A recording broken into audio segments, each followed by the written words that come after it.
อาจารย์เลียวก็ได้สวนเนาะพระสงฆ์พระอาจารย์ศรัทธาท่านไหนเป็นเกี่ยวกับกระดูกเนาะมีโยมหมอมาช่วยรักษาเนาะที่บนวัดฟ้าหินเนาะพรุ่งนี้วันสุดท้ายเนาะวันนี้ครูบาอาจารย์พระอาจารย์ก็ศรัทธาชาวบ้านก็มารักษาละ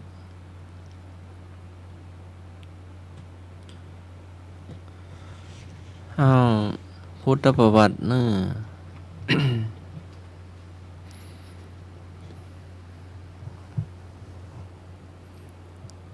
ข้อคิดสอนใจที่ได้จากอัมพชาดกคือข้อใดก็ปัญญาเป็นทรัพย์อันประเสริฐขอคนโง่ย่อมตกเป็นเหยื่อคนฉลาดขอขันติคือความอดกั้นเป็นตบะอย่างยิ่งงอความกตัญญูกตเวทีเป็นเครื่องความกตัญญูกตเวทีเป็นพื้นฐานของคนดีถามว่าข้อคิดสอนใจที่ได้จากอัมพชาดกคือข้อใดเนาะก็ปัญญาประเสริฐปัญญาเป็นทรัพย์อันประเสริฐขอคนโง่ย่อมตกเป็นเหยื่อของคนฉลาดขอขันติคือความอดทนอดกั้นเป็นตบะอย่างยิ่งงอความกตัญญูกตเวทีเป็นเครื่องพื้นฐานของคนดีเอาละ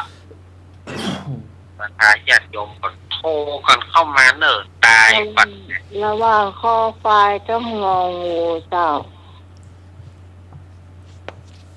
เข้ามาถูกยอดเลยกันเลย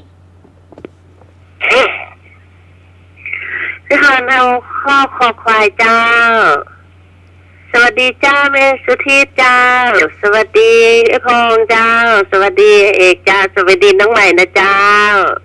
ให้เร็วๆนะเจ้าเอาละมีที่เหลือ2 ข้อเจ้าคอควายเป็นงองูเลยเจ้าครับผมเรื่องขอตอบข้ององูครับสวัสดีแม่นวลสวัสดีแม่สุจิตสวัสดีพี่พรถึงครับความกตัญญูเป็นเครื่องหมายของคนดีเนาะพี่พงษ์เจ้าสวัสดีเจ้าแม่ก็ว่า2 ข้อนี่ข้อใดนะเอางองูใจตัวไอ้พงก็ได้เลือกเอาเจ้าเอางองูก็ได้เจ้าก็ดีเป็น2 อันเนาะเจ้าตัวเดียวพงตัวเนอร์เจ้า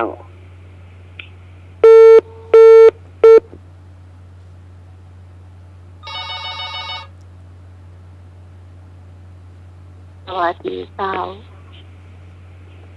พี่กรณ์จ้าน้องหมายหายไวๆนะจ๊ะพี่กรณ์จ้าข้ามงงูจ้าสวัสดีไอ้พงสวัสดีแม่สุพีสวัสดีแม่นวลสวัสดีแม่บุญนะจ๊ะก่อนตอบข้อไหน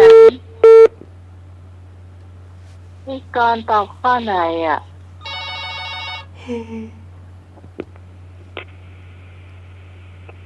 เจ้าแม่เจ้าข้อคอควายเจ้าแม่สุพีคอควายเนาะเจ้าก็กำลังใจที่สมัยข้อไหนอ่ะเบอร์นี่เจ้าพี่สมัยเจ้าหายเร็วๆวันเนี้ยเจ้าขอบคุณเจ้างองูใจกายจัง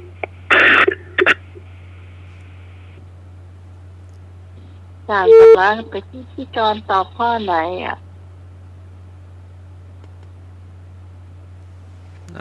โทรมาใหม่เด้อสมัครมัวดูปลากระตือนอยู่เนาะเห็นนะ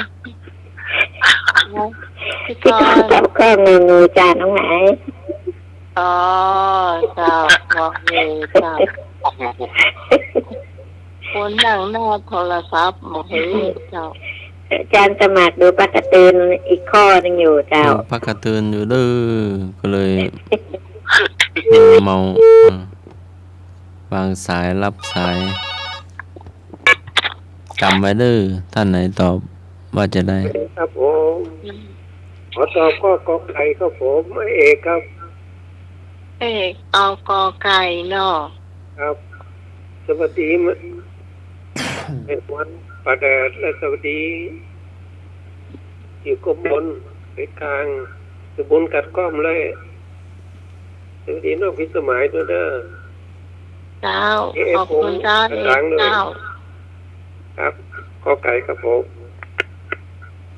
ให้เอกเอาไก่เจ้า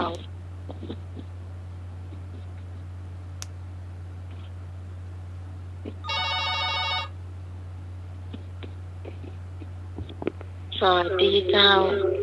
ก็น้องเมาไม่นอนทำข้ององูนะเจ้า เอางูเนาะ เจ้า ขอน้องใหม่หายไปไวๆนะเจ้า เจ้าขอบคุณเจ้าไม่นวล คุณยายแก้กินพีแต่เจ้าน้องไหม แต่แมวก็มาที่อาจารย์เนี่ยเล่าว่าแต่ก่อนนั้นเป็นยาของวัดนันทารามเนี่ยวัดนันตาเจ้า อยากมีเนอะกินพีชนี่นะมาเคยสักคำแต่ เนื้อควายมันเนื้อควายเนื้อหวานมันก็ผิดอยู่แล้วเนาะก็ลองมาคิดเองหน่อยแม่นนมากินแล้วเจ้าแม่นนมากินเนื้อเมินค่ะเจ้ากินแล้วมันบอกให้เจ้าหายไวๆนะเจ้า เจ้า กินยาได้เด็กก็ดีขึ้นแล้วเนาะ เจ้า เจ้าสวัสดีเจ้า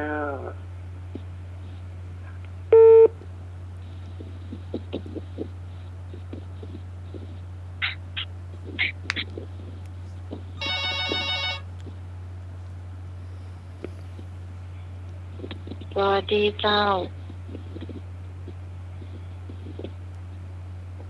สวัสดีเจ้า ครับข้อคอควายนะครับ ไอ้เปล่าดอกแดง ครับ เอาไฟ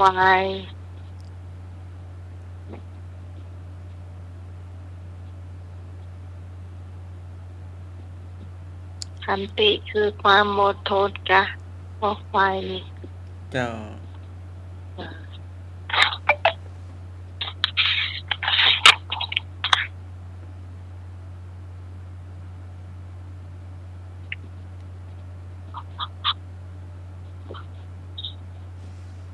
มีแถมก็เจ้าทุกคุณผู้ฟังที่อยู่ตอบ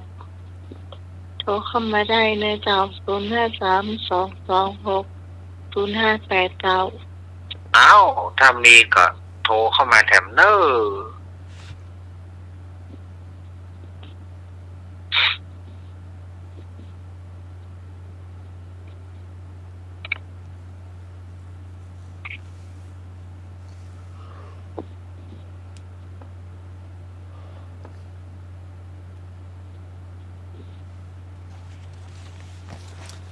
ได้เวลาฮะ เจ้าโพสต์ละ ข้อคิดสอนใจที่ได้จากอัมพชาดกคือ ความกตัญญูกตเวทีเป็นพื้นฐานของคนดี ข้ององู โอ้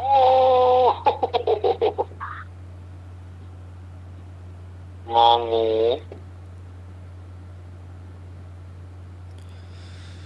คุณธรรมด้านใดที่นักเรียนควรยึดเป็นแบบอย่างตามติตติละชาดก ก็บัณฑิตย่อมฝึกตน ขอรักวัวให้ผูกรักลูกให้ตี ขอการเคารพต่อผู้มีอาวุโส งอผู้ให้ย่อมยกไมตรีไว้ได้คุณธรรมด้านใดที่นักเรียนควรยึดเป็นแบบอย่างตาม ติตะติราชาดกกบัณฑิตย่อมฝึกตนขอลักวัวให้ผูกลักลูกให้ตีขอการเคารพต่อผู้มีอาวุโสงอผู้ให้ย่อมผูกไมตรีไว้ได้ ข้อนี้ออกไว้ชัวร์เจ้า ครับผมคงตอบข้อควายครับเคารพผู้อาวุโสครับ ไอ้คงตอบออกไว้เจ้า อ่ามาแล้ว จ้าพี่กรณ์ดาวข้อขอควายจ้ะ พี่กรณ์ตอบกอไก่แล้ว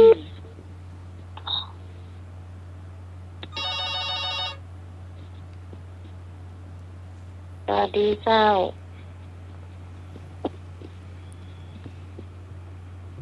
สวัสดีเจ้า สวัสดีครับ ตอบข้อควายนะครับ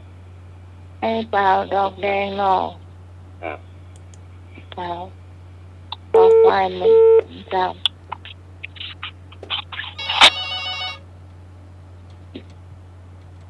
สวัสดีเจ้า จะร้องไหมแม่ก็เอาควายทุกคนเด้อ เจ้า เจ้า มาเลยแม่สุพีเจ้าแม่นวลเจ้าสวัสดี จ้าพี่กรณ์ขอควายเด้อเจ้าห้องพี่กรณ์นี่เจ้า นี่เฮ้ยเจ้า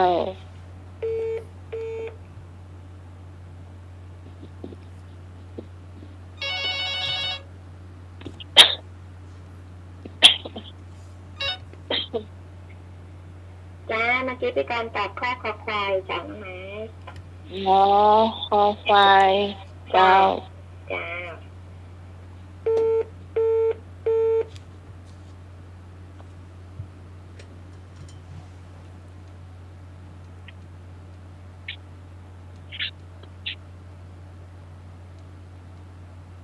ออกมาได้เลยเจ้าแม่นวลเจ้าแม่สุพีเจ้า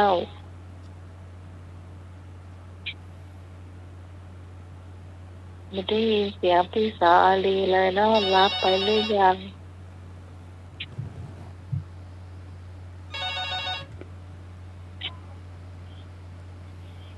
สวัสดีเจ้าน อนนั่งไหนไม่นอนแล้วข้อขอควายเหมือนเปิดนั่นนะเจ้า เจ้า เจ้า เจ้าฟังเจ้ามาช่วยกันตอบด้วยเจ้า จดคำตอบเจ้า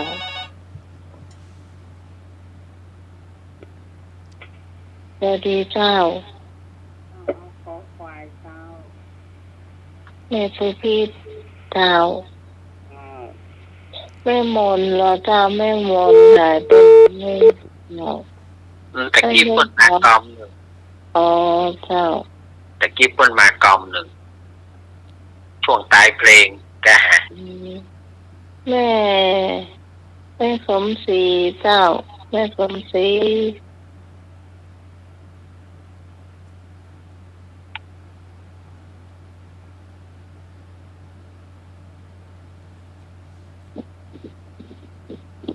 มีแต่ก็เจ้าคุณผู้ฟังเตียตอบว่านี่เจ้า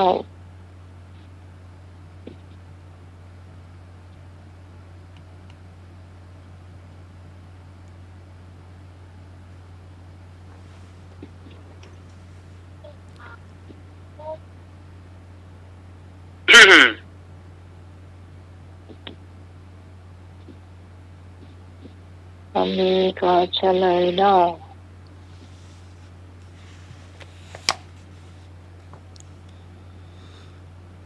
คุณธรรมด้านใด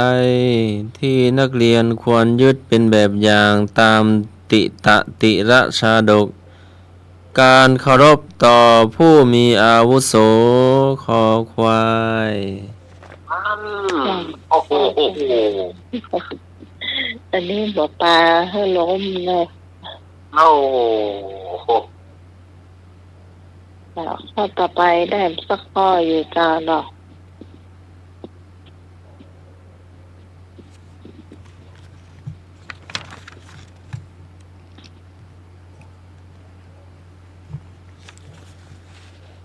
จุดเริ่มต้นให้พระพุทธศาสนาอย่างลากลงลึกในแดนสุวรรณภูมิคำกล่าวคำดังกล่าวสอดคล้องกับบุคคลในข้อใด เป็นจุดเริ่มต้นให้พระพุทธศาสนาได้อย่างลากลงลึกในดินแดนสุวรรณภูมิคำกล่าวใดคำกล่าวดังกล่าวสอดคล้องกับบุคคลข้อใด ก็พระเจ้าพิมพิสารขอพระเจ้าปรากรมพาหุมหาราชขอพระเจ้าอนุรุทธมหาราชงอพระโสนะและพระอุตระ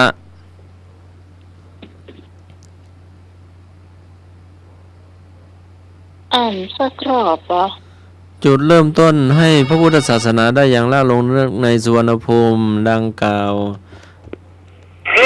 คำดังกล่าวสอดคล้องกับบุคคลข้อใด พระโสนะและพระอุตระเจ้า ก็พระเจ้าพิมพิสารขอพระเจ้าปากรมะพาหุมหาราชขอพระเจ้าอนุรุทธมหาราชงอพระโสนะและพระอุตระ เจ้าอันนี้คงจะเป็นงองูเพราะว่าเปิ้นมาสวนภูมิเนี่ยมา2 คน จ้าพี่กรณ์จ้าพี่กรณ์เอาข้ององูจ้า จ้านั่นเนาะถ้ามาสวรรณภูมิมันมา2 คนนะครับ ครับ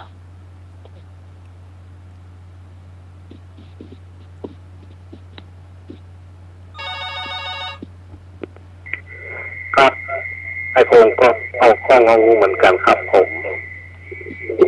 เจ้าตอบนะเจ้าช่วยกันตอบนะเจ้าข้อสุดท้ายนะเจ้าให้เป่าดอกแดงมาสักรอบเหรอ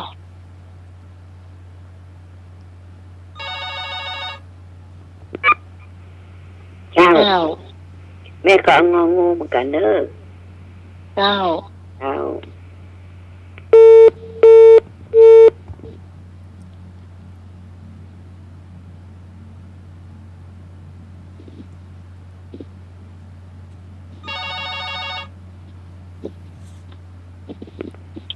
เจ้า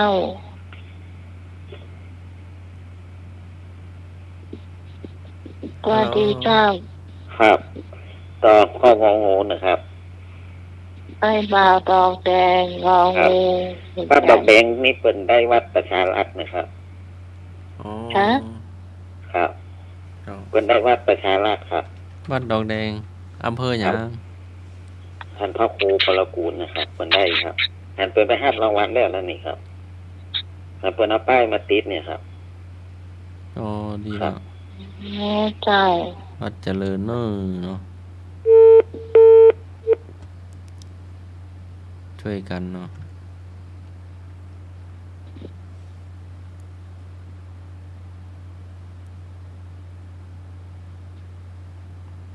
ช่วยกันพัฒนาวัดเนาะ เจ้าวัดสาเหตุยังมาได้กะ ก็พัฒนาเนาะตอนนี้ก็ปูพื้นเนาะพระอาจารย์เลียวก็ชวนศรัทธาญาติโยมรถปูนซีเมนต์เนาะ ลาดมาถึงตรงหน้าบันไดพญานาคครูบาแล้วทางพระทางเมนฮัลโหล จ้าน้องไหม เจ้า น้องนวลเอางองูเหมือนเปิ้นนั่นนะจ้า เจ้า ว่าลืมบอกไปตะเกินไปธรรมะสัญจร อ๋อ ที่วัดไหนแม่ วัดในวังนะเจ้าของตุลุงอะวัดบางสิงคำนะเจ้า ฟังสิ่งคำเอา คนนักขนาดเลยเจ้าเอาบุญมาฝากทุกคนเลยเนอะ เจ้าขอบคุณเจ้าอนุโมทนาเจ้า อันยังก็บ้านมะลินอันที่เป็นอยู่ประจามะลินมาเตะ ตัวลุง เป็นพักก็หาเจ้า เป็นจองก็ ตัวลุงสมศักดิ์ก็ จับนั่นนี้ เป็น เจ้า แซ่ เจ้า อ๋อเป็นแซ่ ข้างก่อนก็มาเทศน์ธรรมสัญจรวัดไฟเห็นเหรอ จ้าเวลาเขาเตะมันจะมี เมื่อนั้นน่ะ มันดีจ้า เป็นเตะตลก ฟังแล้วบอกใครหลับเนาะ จ้าแม่มาตลอดจ้า แบบบ้าน เอา ๆแบ บุ บ ญมาฝากทุกท่านทุกคนเลยเนอะ นานๆเนาะ โชคดีเหมือนกันเจ้า เจ้า เจ้าสาธุเจ้า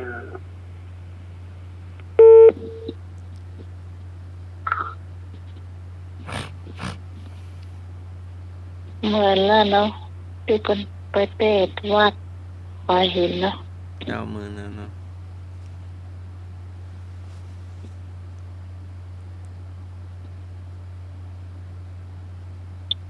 มีเดิมก็เจ้าคนผู้ฟังที่จะตอบข้อนี้เจ้า นี่แฮมก็คำถามสุดท้าย ทานสุดท้ายในข้อรอบนี้เจ้า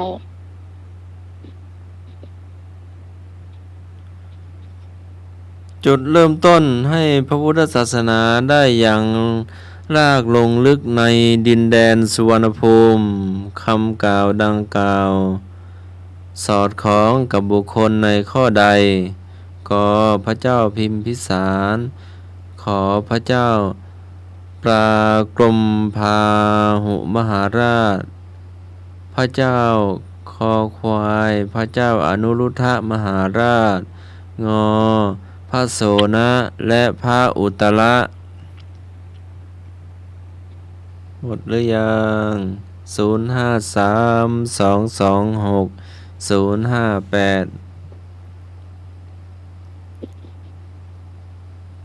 จะได้เฉลย อาจารย์สำเนียงละข้อไหน ข้ององูครับ เฉลย ข้ององู พระโสนะและพระอุตระ เจ้า สองตนเนาะ จำได้ว่ามี2 ท่านที่เข้ามาสุวรรณภูมิ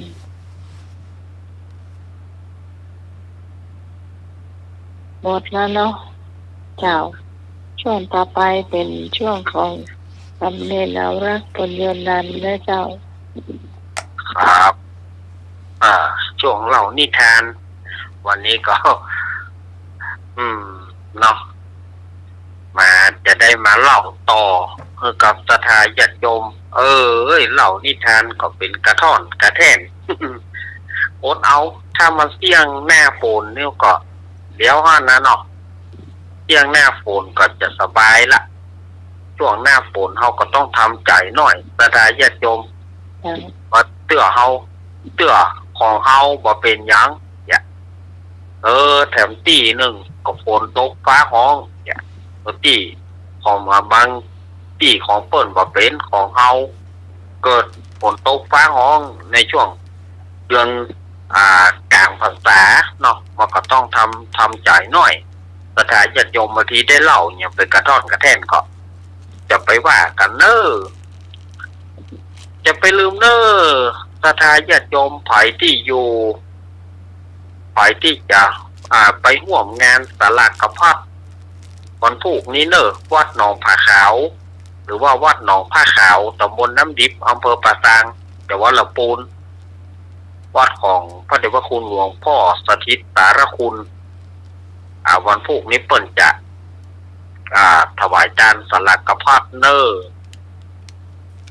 พวกก็น้องเจริญเจริญปอนคณะสถาญาติโยมอยากจะไปกินห่วมต้านแหมกันก็น้องเจริญเจริญปอนเนอร์เมื่อวันอาทิตย์ที่แล้วอาตมาได้เล่ามาถึงที่ว่าได้เล่าปลูกโคกเนาะนิทานธรรมปลูกโคกแต่ยังไม่จบจ้ะนะวันนี้ก็ว่าจะเอาให้มันจบเหีย วันนั้นอาตมาได้เล่ามาถึงที่ว่าเจ้าเมืองตั้งหลายนะเจ้าเมืองแสงคำมาขอเจ้าสุริยคราชขอให้มาเป็นไปเป็นเจ้าพญาไปเป็นเจ้าเหนือหัวนะไปเป็นกษัตริย์ผู้ปกครองเมืองแสงคำให้เจริญรุ่งเรืองอย่างกันแต่ว่าเจ้าสุริยคราชก็บอกว่าบ่ไปละเพราะว่าเฮานี่เป็นคนป่าคนดงเอกเนาะเปิ้นทอมตัวเห็นหรอเอาเป็นคนป่าคนดงก็สมควรที่จะไปเป็นเจ้าพญาข้าแสนในเมืองนั้นเนี่ยคนต่างหลายก็มาจ้างอู้ล่ะก่อนในที่สุดก็ไปฟ้องขอไปบอกกล่าวพระฤาษีขอพระฤาษีช่วยกันขอเจ้าสุริยคราชกุมารเถอะกรรมพระฤาษีก็บอกว่าเดี๋ยวเขาจะอู้ก็เปิดนอกนี่นะวันหน้าจะมาภาพเล่ามาถึงนี่เนาะวันนี้ก็จะมาต่อแล้วเนอะเจ้าสุริยคราชเมื่ออู้กับศรัทธาตั้งหลายอู้กับเสนาอามาตย์ตั้งหลายเสนาอามาตย์ตั้งหลายก็บ่ฮับขันบ่ยอมฮับขัน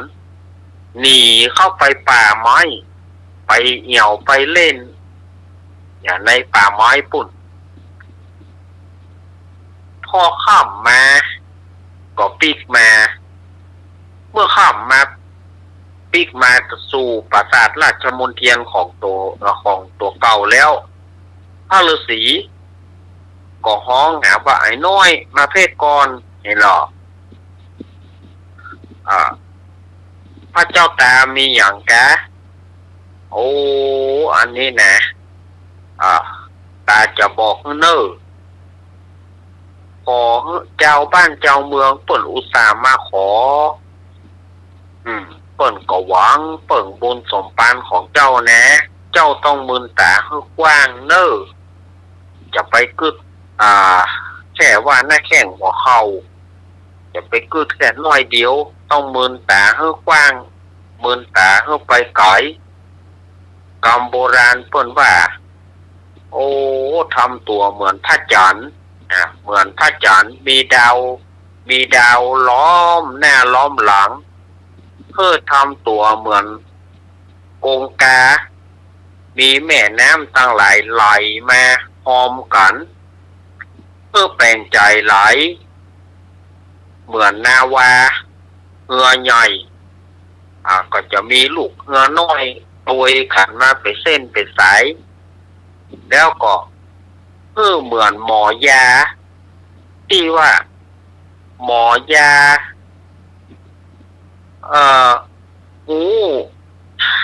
หูว่าอาการของคนนั้นเป็นอย่างอันคนนั้นเป็นอย่างอันอาการของคนป่วยเอายาให้กินเมื่อหายมันถูกกับโรคคนพยาธิที่หายก็ม่วนอกม่วนใจพระฤาษีก็ชี้แจงต่างๆขอเจ้าไปเป็นพญาเจ้าเมืองแต่บ่ต้องห่วงป่าบ่ต้องห่วงตาละอีกทีนี้เจ้าสุริยคราชก็มาอู้กับเจ้าเมืองตั้งหลายครั้งหนึ่งว่าโอ้เจ้าเมืองเฮ้ยเขาขอบอกไปดีกว่าน้อเพราะว่าขนาดแม่เฮาเนี่ยเป็นลูกกับปู่แท้ๆปู่ยังไล่หนีได้แล้วเฮาเนี่ยเป็นหลานแล้วเสด็จปู่ก็บ่ได้เลี้ยงเฮาและถ้าขัดใจอย่างเจ้าบ้านเจ้าเมืองก็จะไล่เฮาแถมเฮาจะเยี่ยได้จะเอาแน่ไว้ไหนเพราะว่ากรรมอู้ของเจ้าบ้านเจ้าเมืองยามข้าได้เฮาเนี่ยโอ้เป็นเจ้าเป็นนายยามขัดใจมาไล่ยังบ่ใจพูดใจโคนฉะนั้นเฮาบ่ไปละเฮาจะอยู่ป่าเนี่ยจะตายก็ตายกลางป่าไม้เนี่ยนี่นะ เอายามนั้นเจ้าเมืองทั้งหลายก็โยกมือไหวโอ้เจ้ากุมารเหยกรรมโบราณเปิ้นว่าไว้ว่าตุ้มผ้าไหลแหมามันจ้างเฮาโคนกรรมเก่าโคนกระจ้างได้ผิดกันขออย่างใดก็หมู่ข้าทั้งหลายขอข้ามอาสานะบอกได้มีอย่างอันตึงบอกได้มีอย่างอันนะถ้ามีอย่างข้าขอข้ามอาสาเนอะว่าเจ้าสุริยคราสนี่ก็บ่ฮับนะบ่ฮับขันพอถึงเมื่อเจ้าพระฤาษีก็เจ้าสุริยคราสนี่ก็หาผลไม้หาผลไม้หาดอกหาหยังไปเฮ้อพระฤาษีก็เลยได้โอกาสก็ว่าหลานเอ้ยจะไปเนี่ยอย่างอันเจ้าบ้านเจ้าเมืองเปิ้นอุตส่าห์มาขอนะปิกไปเตอะหลานเนี่ยกะจับแม่น้ำตังแห่คือฟังจนถึงว่าเจ้าสุริยคราสกุมารนี่ก็เปื่อพระเจ้าตาเปื่อพระเจ้าตาผมจะไปเป็นเจ้าพญาเมืองแสงคำปุ่นทีนี้พระฤาษีก็บอกคือกับเจ้าเมืองทั้งหลายประเดี๋ยวนี้เจ้าสุริยคราสฮับละเนอฮับว่าจะไปเป็นเจ้าพญาละจะไปเป็นนั้นปกครองบ้านปกครองเมืองละเนอเจ้าบ้านเจ้าเมืองหมู่นั่นน่ะปากันตบมือชายโยโห่ฮ้องก็เล่นมหรสพกันแถมสหายญาติโยมถ้าจะม่วนพวกเขาเนาะเล่นมหรสพมหรสพสมัยนั้นมันก็เป็นการเล่นสดๆนะเช่นว่าฝ่ายจ้างจ้อยฝ่ายจ้างซอฝ่ายจ้างตีมวยนี่เนาะฝ่ายจ้างตายเจือกนี่เนาะสมัยก่อนมันเล่นกันโซโลกเล่นกันพ่องก็ห้องอีเก พ่องก็ห้องอีเกพ่องก็ตีกองสะบัดใจกองมองเซิงนี่หรออันนี้มันเป็นมหรสพที่เขาเล่นกันศรัทธาญาติโยมเล่นก้ามหรสพนี่นะถ้าไปจ้างหนังจ้างดนตรีนี่เสี่ยงหลายบาทเนอะอันนี้เขาเล่นกันในป่าฮะนะได้เดือนการเล่นมหรสพนี่นะได้เดือนพอว่าแล้วก็ปิกมาทูลขอกำเสาะขานดอกไม้ถูกเตียนเนาะเอามาให้เจ้าสุริยคราสก็เปื่อสู่เขาตั้งหลายแต่ถ้ามีอย่างนะถ้ามีเรื่องมีราวถ้าได้ไล่เอาแถมนะอย่าหวังเนอะเอาตึงไปแถมซ้ำอีกเขาก็รับรองพระเจ้าค่ะนี่ตอนนี้จะเป็นว่าที่กษัตริย์แล้วหรอว่าที่เจ้าเหนือหัวของบ้านของเมืองแล้วหรอ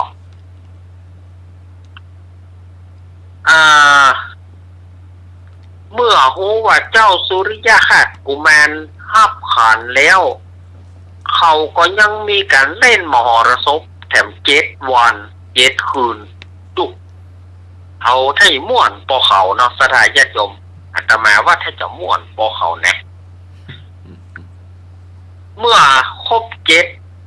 ครบวันที่7แล้วก็ปากันไปไหว้พระฤาษีเจ้าสุริยคราสนางแสงคำนางสีคำแล้วก็นางบัวแสงก็ไปไหว้ขอลาพระฤาษีแล้วก็ได้ว่าพ่อพระเจ้าตากรรมใดที่ลูกได้ล่วงล้ำก้ำเกินไปได้สลั่งพังเผอได้ว่าได้ด่าก็ดีอย่างก็ดีขอพระเจ้าตาอภัยให้ลูกให้หลานเน้อเอกนางสีคำนางบัวแสงก็เข้าไปไหว้เหมือนกันขอสุมาลาตด พ่อฤาษีก็บอกปะเป็นหยังกรรมที่แล้วแม่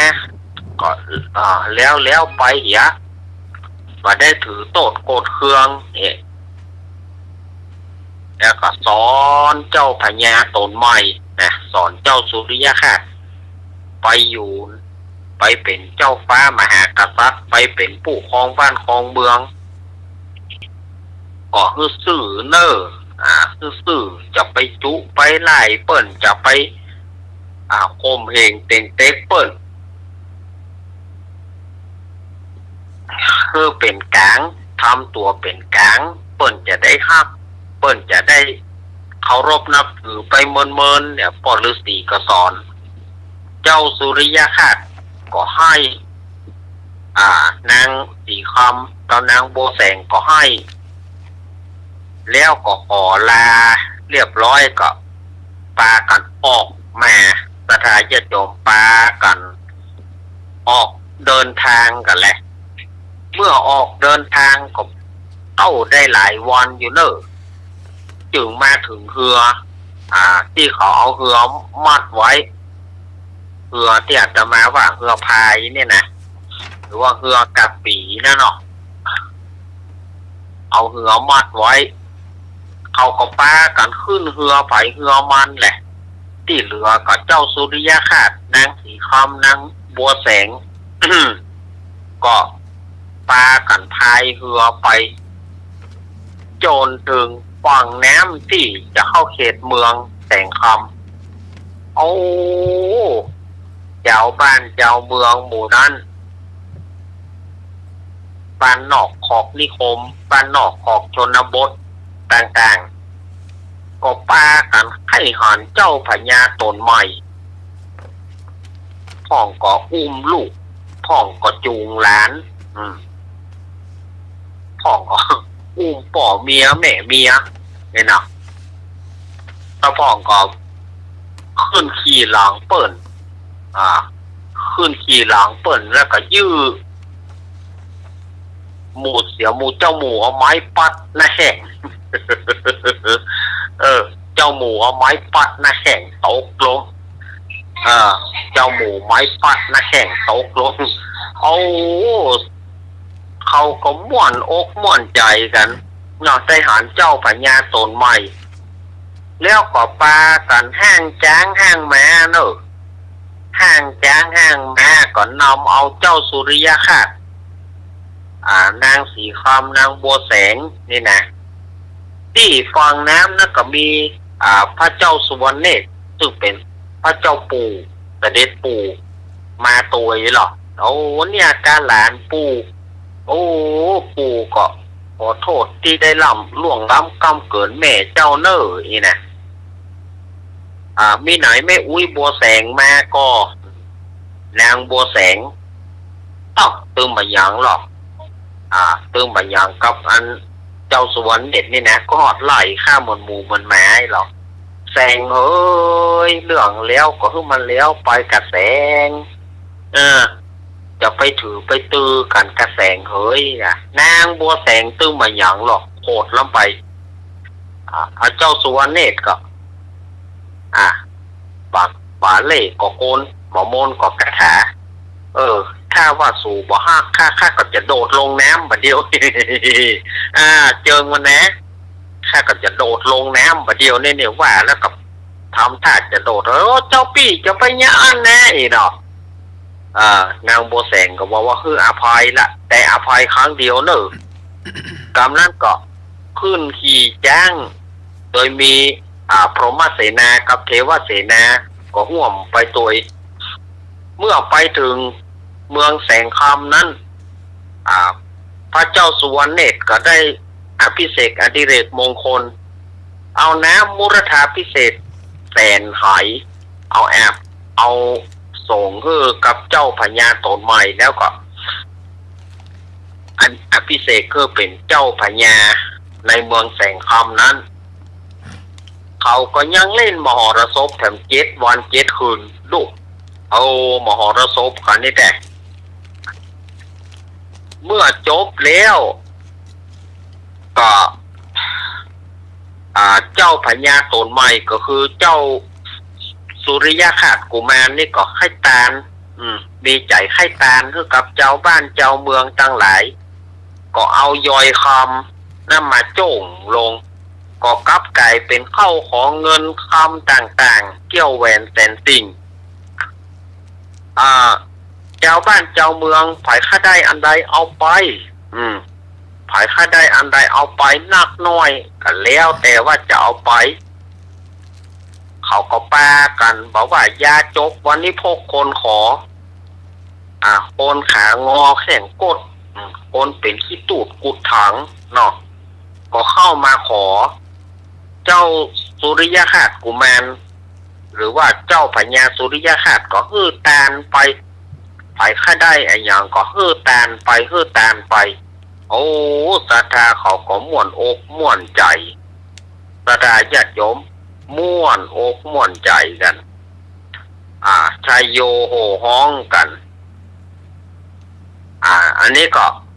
เป็นใจความของนิทานธรรมในเรื่องสุริยคราสกุมารผูกที่6ก็จบลงโดยประการชนนี้เดี๋ยววันผูกนี้ก็จะมาต่อผูกที่7ผูกที่7แต่ก็จะได้แบ่งเกิงกันนะถ้าว่าเอาว่าไปคำเดียวมันจะยาวล้ำไปเพราะว่าถ้ามาดูทำเรื่องนี้เนี่ยรู้สึกว่าเรื่องนี้จะยาวขนาดแต่ละตอนแต่ละผูกนี้ยาวอาตมาภาพก็ตึงฟังแล้วก็โหมันจะต้องแบ่งเกิงกันนะ แบ่งเกิงกันเนาะวันผูกก็ผูกรุ่น7จะเป็นอย่างไรนั่นถ้าฟังกับวันผูกของกรรมเนาะต่อไปก็โยมปี่จะมีอย่างช่วงเดิกกันเนาะเจ้าเป็นการทำอาหารการกินเนาะครับการสบังไปห้าพี่พรกับแม่บุญเจ้า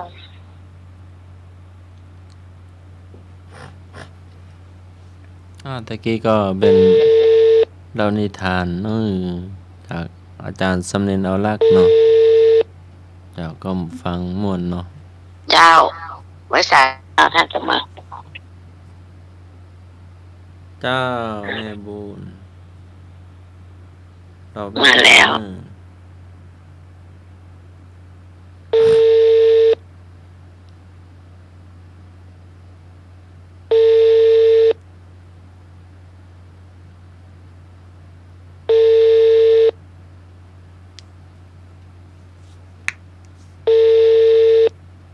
รอสักครู่นึงรอแม่พรเนาะมาช่วงทำกับข้าวเนาะ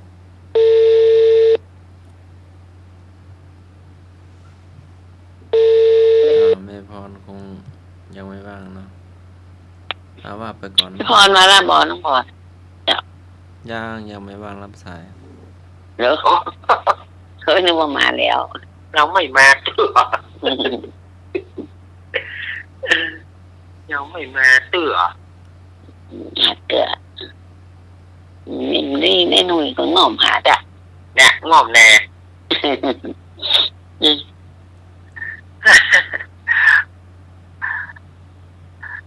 ลุงนุยอยู่ก็มีเป็นธรรมชาติอย่างน้อยมีเสียงกบเสียงเขียดพ่องจะปลาเสียงมาก็มีแมวจ้ะที่เสียงนี่เล่าก็โชว์เบอร์มาเนี่ยเจ้าเบอร์มาก่อนใหญ่นะเจ้าตอนนี้ให้แม่บุญทำอาหารก่อนเนาะเจ้าได้กับเจ้าแม่นะแม่จะแกงเฮ็ดเจ้าตอนนี้คนเฮ็ดมือเจ้าเฮ็ดไข่เหลืองก็เฮ็ดไข่อันน่ะขาวน่ะคนเอาคือมาถุงเล่นเนาะกับหน่อต้มก็โทษน้องไม่ไล่ถุงเล่น2อย่างก่อนเลยจะแกงเฮ็ดเอาบุ้งได้แกงบุ้งนี่แหละเจ้าหน่อนี่จะเอาห่อนึ่ง เป็นนักแบ่งยำไม่พอเนาะวันนี้ที่แกผู้นี้แกเงียบไม่เคยห่านที่แมลงไปซื้อหย่อมฟักมาหมัดเอามาอ้อยมาเนาะเจ้ากับกลมกอขาวนะเก็บเอามาแก่ได้มาก็ไปแก่น้ำแก่ในกระมังแก่แล้วก็กัดล้างดอกมันตื่นตุ้มจีก็มีเจ้าจีเนี่ยเราต้องพาพอกันเนอะเน้น นะ เราต้องพาพอกันนะ อ๋อ มันไม่ใช่เฮ็ดไข่ห่านก็มีนะเฮ็ดเบื่อ เอ้ย เออ เราต้องพาเกิงพอ เออ จะโปรตีนมันพอดอกมัน อ๋อ ลักษณะเป็นอย่างไรอีกแต่ว่าน้ำก็จะตึง ให้ ด เห็ อก ด ก็ เบื่อ ได้ มัน นะ จะเป็นจะได้แม่ให้เห็ดเบื่อ เฮ็ดเบื่อนี่มันดอกมันจะสั้น อืม แล้วมันจะหดอยู่ตรงบนพุ่นน่ะสั้นและต้นมันต่างกลางมันมามีหูมันตันหมด เออ มันตันอันเตะก้านเตะนี่ดอกมันยาวถึงตีนพุ่นน่ะ อืมถึงเก้ามันพุ่นน่ะ แล้วพาเกิงนี่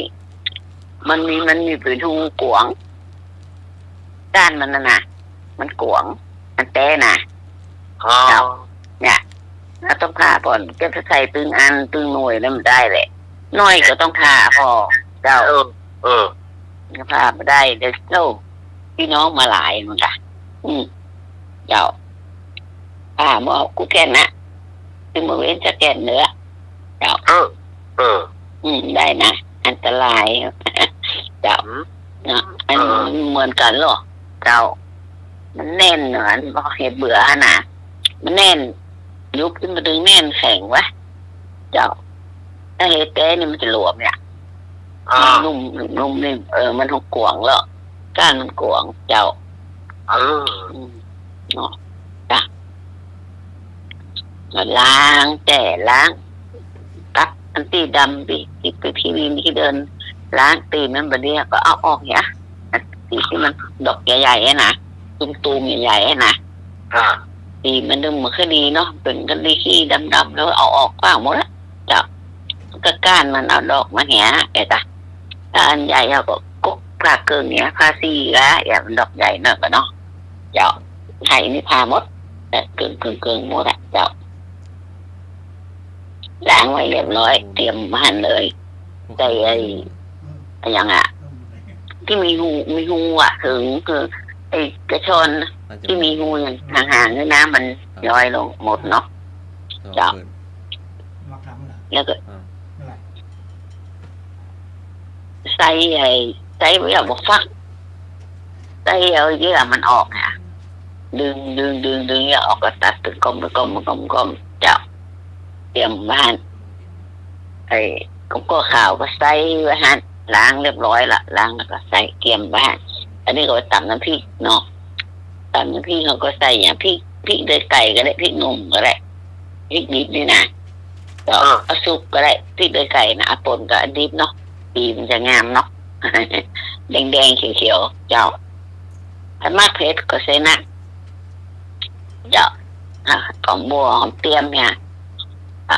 ตำตัวกันฮะแล้วก็ใส่กะปิใส่ขามันได้เนาะเจ้ากินเมืองเนาะจะเรียบร้อยก็ตั้งหม้อแกงเอาน้ำก็ใส่ไปใส่น้ำเห็ดออกนะใส่น้ำน้อยเดียวเจ้าใส่น้ำน้อยเดียวอ่ะเดี๋ยวน้ำเห็ดมันออกมาแต่โตมันอมน้ำไว้เนาะเจ้าใส่น้ำแบบใส่น้ำน้อยเดียวพอเดี๋ยวมันจะออกมาแถมจ้ะหั่นเจ้ากะปิกะเพราก็ใส่นักเดี๋ยวมันจะเค็มเพราะว่าแกงเห็ดจะเพื่อเค็มแล้วมันบันล้ำเจ้าแกงเห็ดตั้งแกงแล้วก็น้ำเดือดแล้วบอกก็ควักน้ำพริกก็น้ำพริกที่เขาต่ำนั่นแหละเอาเขาใส่ถ้าเขาจะแกงใส่อย่างก็ใส่จีนค่ะใส่จีนแกงนี่มาแกงไม่ใส่จีนกว่าแกงนั่นน่ะกระดาษนั่นน่ะ พ่นดูเหมือนลายด้วยแม่ เจ้าคนนี้ก็จีนโค้ปลำไม่เคยกินกระเห็ดเนาะ มันแกงก็เห็ดคนแกงเมื่อก็แกงก็เห็ดอารมณ์หันจะใส่กินกันเนาะคนเฒ่าคนเนาะ เปิ้นก็ต้องบ่ใส่ แม่นแกงผักแกงไม้จอผักกาดเหลือน่ะกินก็ไปใส่ไม่ได้นี่โทษไปกินมากินกันนะ แม่ ถ้าอย่างเราได้กินก็เจ้าเอานี่ใส่กินก็ผักอ่ะกินให้เขาเจ้า เจ้าเห็ดใส่ไอ้ยมพักแก้วใส่เจ้าเดือดปล่อยเดือดปุ๊ก่อนแล้วก็สัก5 นาทีสั่งฟักแก้วเรื่องฟักแก้วนุ่มแล้วบอกมันก็สุกละก็ปรุงละใส่รสกาใส่รสดีกากินก็แหละจากอย่างก็เติมเอาคนเดียวแล้วแต่เขาชอบเนาะต่อไปชอบมันจ้ะกินเหมือนกันนะเนาะจะกินก็จับแล้วก็เอายอดนั่นน่ะยอดอย่างก็ขาวก็ขาวก็ใส่แล้วมันจะหอมลำจะหอมจ้ะใส่ตาในใส่กระตาน่ะก็ขาวอย่างเดียวภาคอื่นไม่ใส่ละจ้ะละจุกละปุดลงเลยกินเลยฮ้อนๆน่ะหมอรดน้ำก้อนกระลอกไข่เห็ดลำเจ้านะใส่จักไข่เนี่ยใส่เตื้อก็ใส่เตื้อก็ไปใส่แม่นะใส่ไปเตื้อ น้องแกงแต่ว่าใส่จักไข่ แม่ก็ใส่แม่นี่มันล่ำใส่จ้ะไปใส่ปุ๊บพอก็แล้วมันมีในตู้เย็นก็ใส่อยู่นั่นมีก็ไม่ใส่เต้าเขาก็มีก็ไปหล่นอากาศใช่ไหมก็หันเป็นอย่างเนาะก็ใส่กันนั้นนี่ไม่ได้เนาะกันอะไรอย่างกันมันกันอะไรอย่างเปิ้นใส่เปิ้นก็บอกว่าใส่มันนี่อย่างเปิ้นมาบอกนะเปิ้นบอกนะแล้วเปิ้นใส่มันนี่อย่างนี่กะเราก็เลยเอาไปใส่ใส่มันของหามันเป็นอย่างกินก็เป็นอย่างนี้แล้วแต่ว่าดับกลิ่นมันก็ว่าจะดับพิษมันกะอย่างใดกะเนาะมันต้องหาคนเฒ่าที่หูจ้ะบอกนะที่เฒ่าที่เฒ่าหรือเฮาแม่นี่มันลามใส่เจ้าเมื่อไหนถ้ามันมีอาหารก็มาตุบกุกใส่เจ้าแล้วอิ่มผู้ไม่ได้แกงเจ้าล้างใส่ตู้เย็นไว้เรียบร้อยละจ้ะจบแล้วละเอานอนไว้ยังพ่อน่าจะหลับกะหาตะกี้ก็ยังไงต่อตายปัญหามาอยู่นะตะกี้ตายปัญหามาอยู่หรอกอ๋อรับแล้วก็หากินกับข้าวเหนียวกับแม่ข้าวเหนียวข้าวเจ้าก็ได้ชอบแล้วแต่กินข้าวอย่างก็ได้เจ้ากินแล้วก็ล้างถ้วยเลยเนาะล้างกะกินแล้วไม่แช่ไว้อย่างถ้วยเพื่อมาบดีแช่กินเสร็จแล้วก็ล้างเลยคว่ำไว้เลยบดีบดีแช่ไว้บดีจอนคาถ้วยคานี้แกงครบแข็งบางคนก็ว่าไปซดกับหม้อไม่ได้ใส่ถ้วยบดีเนาะแม่นบางทีกินข้าวหม้อต้องตักใส่ถ้วยบดีเนาะโบราณว่าแม่บดีต้องตักใส่ถ้วยดีๆเนาะใส่ถ้วยตักใส่ถ้วยมันกินถ้าจะเอาไปวัดไปวาก็ต้องแบ่งใส่หม้อไว้หม้อนึงก่อนหม้อนี้สำหรับไปวัดหม้อนี้สำหรับไว้กินแบ่งก่อนแล้วคนลุกทีหลังนี่ล้างถ้วยหรือว่าจะได้เห็นบอกว่าใครลุกทีหลังล้างถ้วยเด้อก็ละกาคนลุกทีหลังล่อไว้ไผมาล้างแถมบ่ก็ตัวเก่านะกาเอาไม่ใช่เปลี่ยนเวียนกันกะวันนี้เวียนมีกะแล้วแต่อาจจะมี ที่บ้านเพิ่นมีเราหลาย วัน ค นี้ น เน เพิ่น น จะสอน วันนี้เวนเนนหน้าไหมวันนี้เวนเนนบุญเนี่ย อืม วันนี้เวน แต่ เอาละ บางทีเพิ่นสอนอ่อนมีหลายคนไงลูกหลายคนน่ะ คนนี้วันนี้ล้างนี้แล้วก็คนนี้ล้างวันนี้อย่าละเปลี่ยนกันนะกันเพิ่นสอนอ่อนไปในตัวล้างถ้วยล้างจานกินแล้วจะไปกล่องเลยเพิ่นล้างจ้ะ เล่นเข้าในกับบดีเนาะโอ้ไปเล่นเข้ายุบเข้าไปเนี่ย เล่นเข้า บาปเนาะ เล่นอย่างไร เล่นแบบไหน มาไปเล่นแบบไหน เอามาปั้นเอามาจ้ำเอามานี่นี่กันเล่น เอามาเล่น บ่ มา ดี กิน เนาะ มาได้กินกะ ต้องเคารพข้าวเนาะคุณ จ้ะ ข้าวคุณน้ำเนาะ เจ้า บดีไปเล่นบดีเนี่ยเนาะ อืม แล้วอัน จ้ะ ทานแล้วเราโยอมือใส่หัวก่อน พ่อไปได้ทำบุญไปวัดจะไปวัดก็ยอมือยอหัวกะ อ้าว โยม ถ้าอยู่ แล้ว อยู่ในบ้านบ่ได้ทานข้าว ไอ้กินในบ้านทำได้ไปวัดไปเนี่ยมันต้องยอหัว อ้าวเห็นเด็กๆอันโรงเรียนก็อันนี้นะข้าวทุกจานนู่นน่ะอาหาร อ๋อ ทุกอย่างน่ะ ก็สอนให้เรารู้ความคุณพระคุณของข้าวของน้ำของอย่างนี้กะเราจะได้หูอ่ะอย่างพ่อคนใหญ่เอาหูแล้วหรอกนอนมันหูจ้ะต้องสอนเขาตั้งแต่น้อยๆเขาจะได้หูว่าโอ้คุณของข้าวของแกงนี่มาจากอย่างใดกะข้าวคนใหญ่ไม่หูแล้วหรอกจ้ะ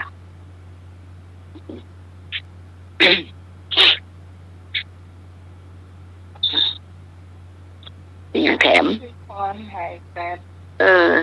แม่ว่าจะรับนะคะเจ้า ไปส่งเบอร์แล้วเนี่ยพี่พร มารับเลย มาฮับเต่า ถ้าจะรับสนิทจะไปที่ไหนมาก็อีทอ่อนกว่าเนาะแล้วก็รับ ลืมอย่างแม่ตะกี้นะกะเพลงไม่ได้ตายสักอัน หน้ากะ จักแซ่บเนาะ หน้าของแม่บุญนายกระได จะดูสิมาโอ้ยังบ่จะ4 ทุ่มละมันได้ไปเพลงจากเพลงนี้ รับต้อง อันนั้นเราครบเอาอันนี้เหรอครบเอาขี้ดินเหรอ ผมไปครบที่แล้วล้างสะอาดแล้วมันมีครบ โอ้โหมันเคี้ยวไปเคี้ยวมาขอบเนี่ย รับ แต่ใครก็ดูยังไง คน เนาะ ก็รักไงกันเนาะ เรื่องนี้ใดมันครบไปแล้วเราไปคายหรือว่ากลืนไปเลยแม่ นี่มันก็น่ะก็ทำเหมือนสะอาดแล้วก็คลายขว้างก็ได้รู้ ขายขว้างไงกันเนาะ คลายขว้างก็ได้เนี่ยนั่นเพิ่นล้างแบบมดรู้เนาะเฮานี่คู่ดอกคู่อันเนี่ย เอาเพื่อน เมื่อกี้ ๆ คน ก็ ล่างนี่ตัวร้ายเลย ไปคายเข้า ในเม็ดทรายเป็นข้าวก็ต้องขาย เข้าเป็นฮาร์ดเข้าเป็น มัน ดิน ขัด เนาะ ครบต้องควับเลยอ่ะ เฮ็ดเป็นดิน นี่อันนี้หมดผ่ายหมดเนาะจำเป็นต้องขายออกอันนั้นน่ะ คือลงไปก็เป็นนิ้วกันเนาะ นี้อาจจะต้องขายออกจักรยานมันเลยควบมันเลยคลายออกเลยมันจะมากลืนเข้าไปโลเนาะ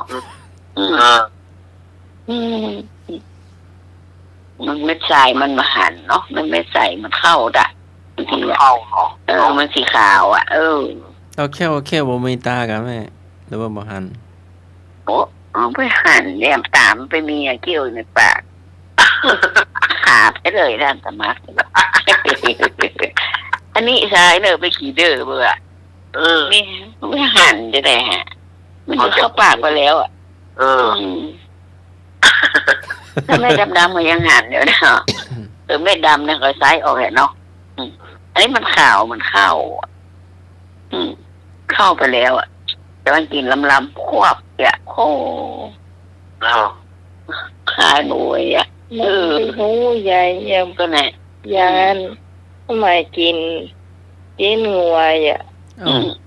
เขาก็ไม่ใช่หูเลย แล้วแม่ซื้อมาหรือว่าน้าไหมไปซื้อมาในกะ ซื้อมา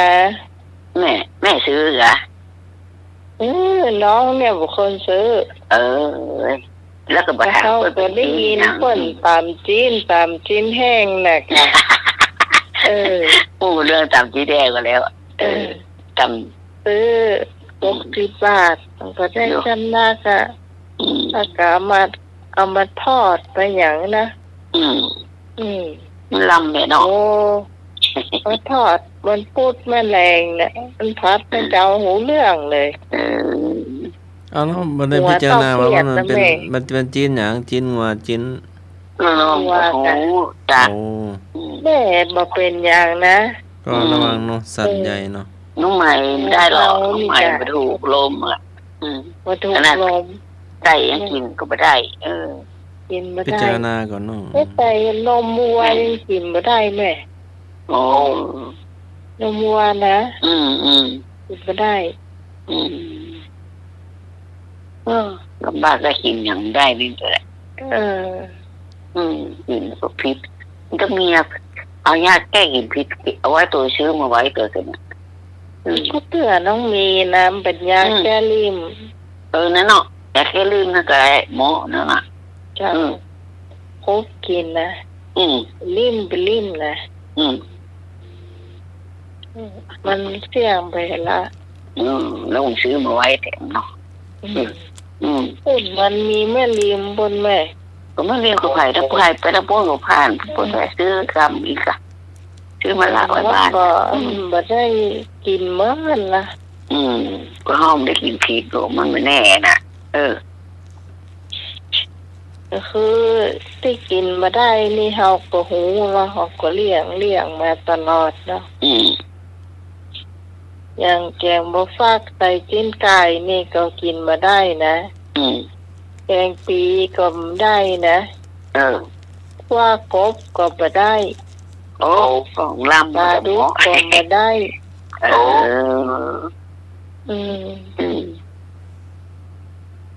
ท้องบอกมากะท้องน้ำไหมบอกมากะ ต้องไม่ได้บอกหรอก ปวดหูลมเด้อ ร่างกายบุญมันบอกร่างกายบอกกินไปแล้วมันบอกแกงบ่ฟักใส่จิ้นไก่นี่นะบ่เกิน1 ชั่วโมงกว่าหูเคียงหงยาว่ะก่อนตึงยืนแล้วแม่เอาอย่างอันล้ำเหลือมันติดอย่างนั้นติดกับบ่ฟักจ้ะติดกับบ่ฟักกับติดกับไก่มันตึง2 อย่างนี้ถ้ามารวมกันนี่นะถ้าใส่จิ้นอื่นมันเป็นไก่ก็ต้องได้แม่หมูถ้าน้องผมได้กินยำไก่อย่างก็เปิดสักเสือแม่เนาะอันไหนขยากเหมือนกันนะได้โอ๊ตเอาเนี่ยไม่ได้กินเป็นอันล้ำเหลือโอ้ไปฟื้นน้องยาปุ่นกินยังโอ้กินแกงมะฟักใส่ไก่มะฟักหมูเนี่ยฟักเขียวเนี่ยฟักเขียวแล้วแกงใส่หมูกินได้หรอกินไม่ได้มะฟักนี่กินไม่ได้เลยมั้งวะมะฟักนี่กินไม่ได้ฟักแก้วนี่เป็นอย่างเนาะฟักแก้วได้แก้วกินได้นี่มันปิดอะไรอย่างฟักเนาะมันปิดนะลองไผ่เป็นวัสบายจ้ะเจ็บปวดในล่องกินเตอะบ่เชื่อนะจ้ะดิ้มดีก็เมื่อยแตกเมื่อยฟุ้งกันน่ะกินแล้วมันเป็นยาเสพติดเนี่ยก็เลยหมูเนาะเนาะลาบแม่นี่อันเปิ้นกินได้พ่อบ่กินได้เนาะเฮานิ่มได้เฮาคนเดียวเนาะจ้าเพื่อน้องโปกินข้าวกับขนมเปี๊ยะอะค่ะเขาเลี้ยงไปเปิ้นกินแกงย่านเฮาไปกินข้าวกับขนมเปี๊ยะก็แค่แล้วแกงกะลำน้องไหมแกงจะกินหมูไปแห้งอ่ะลำน่ะเจ้านึ่งกับน้ำพริกหม้อกินข้าวลำกินน้ำพริกมีน้ำพริกข่าอยู่แม่นั่นเนาะนั่นเนาะหม้อ ขอ ที่ค่ะ เฮ็ดหนึ่งจะหมอ ใส่ตู้เย็นเอาไว้ เฮ็ดดินเฮ็ดแดงหัวหน้ามันหนึ่งกับเฮ็ดน้ำเฮ็ดน้ำฟ้าก็ได้ล โอ้พี่พรได้รับแต่ ำรับแต่รับสนิ ส่ ท วน เลย อัน นะ เหล่านิทานที่พรได้ไปรับแต่น่ะ ก็ โทรสองเบอร์ จะ ได้ ถ่าย เบอร์ ก็ถ่ายนะ แต่ติดแต่ว่าครับก็ได้ปัญหาอยู่แล้วเนาะ สาว ถ้ารับสนิทเลยถ้าอ่อนเพลียนี่ป่ะ มีเหมือนกันมีเหมือนกันอย่างวันนั้นน้องโอ้กับพี่พรน้องก็นอกงานนะ มันถ้ารับแล้วมันดึงมุ้งมิ่งไปเมื่อใดมันหูนะ ใช่อย่าง2 วันที่ผ่านมาเนาะอย่างวันนี้น้องก็อู้กันจารสมากว่าบ่ไหวเนาะจัดไปเถอะกว่ามันนอกก็แล้วเพราะว่า2 วันที่ผ่านมาเฮาก็มีอาการแบบนี้2 ทุ่มนอนเนี่ยโอ้เรื่องล่ะกว่าจะไปตื่นก็ไปตี 2อะไรบ้านหมุนเรื่อง บ้านหมุนจนโดนป่ะ โอ้ก็ต้องหัวต้องเปียดนะว่ะ หัวตะเปลี่ยนกลัวป๋าจะ มันโอ้อยู่ไม่อี้ล้ำเหลือยเนาะ ว่ามันจะหมดติดเนาะโอ้ ติดไม่ติดแก้วเนาะ มันจะออกจากร่างกายเอามันไปทุกขุมขนนะไปเตยเส้นเลือดเนี่ยนะมันเนาะ2 วันนะยังมาหายป้าไปแล้วติดกูดกะนะว่าแม่ว่าไปแล้วติดกูดะนะ จะดีเหมือนเดิมอยู่ใกล้นะแต่ไปง่ายๆเราอยากกินฟิตไปเลยไก่ลำไก่รถก็นักไม่นักบอดถ้าหมดตะกอนนี้ไปได้กะนี่ก็จะเจ้าลูกบ่าวก็ซื้ออัน บอกให้ลูกสาวไปซื้อมาเฮือกะมันมีรถน้องสาวซื้อมา แต่มันเหมือนไก่ยาเม็ดดำเจ้าพี่พรตื่นแล้วเจ้ามาดุ้งตื่นเดี๋ยวนี้รับวิ่งไป แต่ กันเลยเจ้ามิ่งมาแต่หันเหมือนแม่จีเป็นชั่วโมงวันแม่เจ้าดีนะน้องรับรอตะกูรอแม่พรเนาะแม่พรตื่นแล้วเนาะ จ้าเพื่อเจ้าพี่พรมาละต้องโทรหา2 รอบพี่พร2 เบอร์ก่อนนี่หรอก5ไปหรอกแต่ว่าถ้าจะรับแน่ๆรับลมขนาดถ้าเป็นยาอิดมาสักอย่างนี่เนาะจ้าสวัสดีจ้าสวัสดีน้องพรสวัสดีฟังนิทานจนถึงที่มันยิ่งรับไปจะดุ้งตื่นเถอะแม่พอเข้าแล้วได้แน่ทำเรียบร้อยแล้วโอ้ มันแน่นะคนเรามันนี่มันแก่ตัวมันมักรับหมอด้วยคำเดียวเองถ้ามันแค่รับมานะตึงนอนก็เดี๋ยวไปละแค่รับมันต้องอย่างน้องพูดวันนั้นในพันนะจ้านั้นอยู่ดีๆได้แต่รับว่ะถ้าอันนี้รับสปอนนะมันถ้ามันยังหมดเต่าวันพัดกับวันศุกร์แต่ว่าอันนั้นมันคนละอย่างเลยก็ว่าลุงนุยเยี่ยมหันต่อโทรศัพท์มานะอยู่หรอเป็นว่าลุงนุยไปเชียงไฮ้เมื่อใดละเจ้าไปวันพรุ่งนี้เจ้าเข้าใจพรุ่งนี้ก็มาละวันพรุ่งแมลงก็มาละจ้านี่มันก็งอมนะเนาะ มันให้ใครหวนไอ้จ้าแล้วแม่เก่งอย่างกะเจ้า แม่เก่งเฮ็ดแล้ว แต่ก็มาฟักแก้วเจ้า อ๋อเรียบร้อย ละเจ้าเอาตองน้องพรต่อ อ๋อวันนี้น้องได้ผักบุ้งมาเนาะผักบุ้งสีแดงนะเอาจะยำดีกว่าเนาะเอายำแบบยำไทยนั่นแหละล่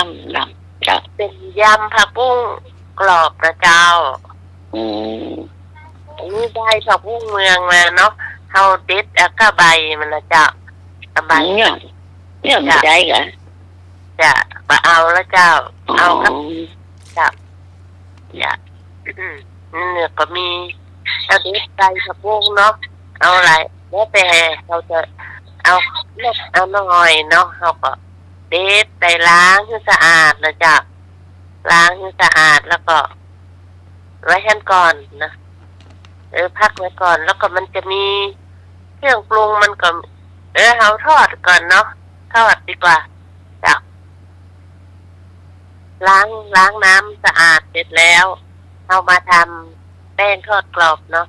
แป้งทอดกรอบนี่เอายี่ห้อไหนก็ได้นะจ๊ะเอามา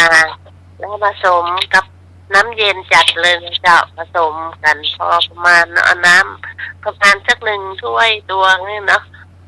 ผสมแป้งทอดกรอบเอาคุกกี้ก็ได้อย่างก็ได้เนาะผสมตีเอาซ่อมเนี่ยตีให้ข้นเข้ากันมันจะได้เอาข้นๆเนาะมันต้องเอานี่ใส่น้ำ1 ถ้วยตวงนั่นนะจะตีให้เข้ากัน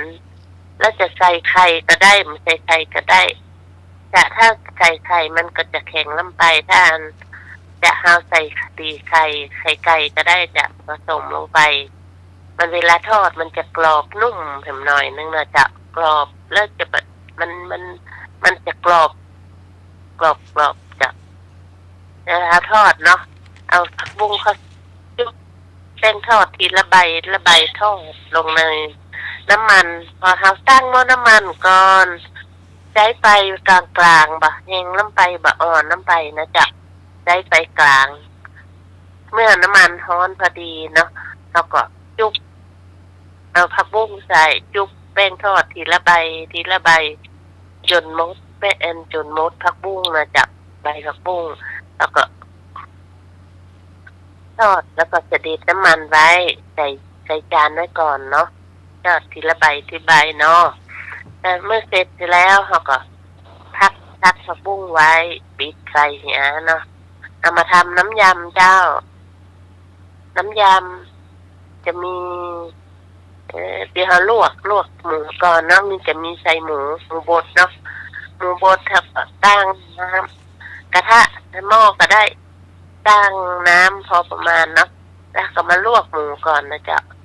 ลวกหมูบดนะเจ้าเอาหมูบดใส่ลวกลงไปน้ำเดือดนะ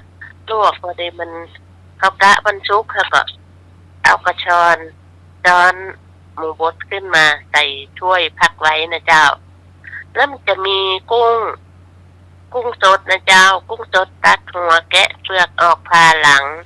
ที่เรียบร้อยประมาณ5-6 ตัวเนาะจ้ะแล้วก็ลวกในน้ำเดือดนะจ๊ะลวกพอกะว่ามันชุกแล้วเขาก็กระชอนตักขึ้นใส่ถ้วยไว้นะจ๊ะแล้วก็ หอมแดงจ้ะหอมแดงซอยบางนะหั่นขวางนะจ๊ะตั้งหม้อน้ำมันทอดหอมแดงนี่มันกรอบจ้ะได้ไปออกหน่อยนะจ๊ะเขาทอดไปเรื่อยๆจนหอมแดงเหลืองพอดีแล้วก็ตักจะเด็ดน้ำมันไว้นะเจ้า แล้วก็ทำน้ำยำนะเจ้า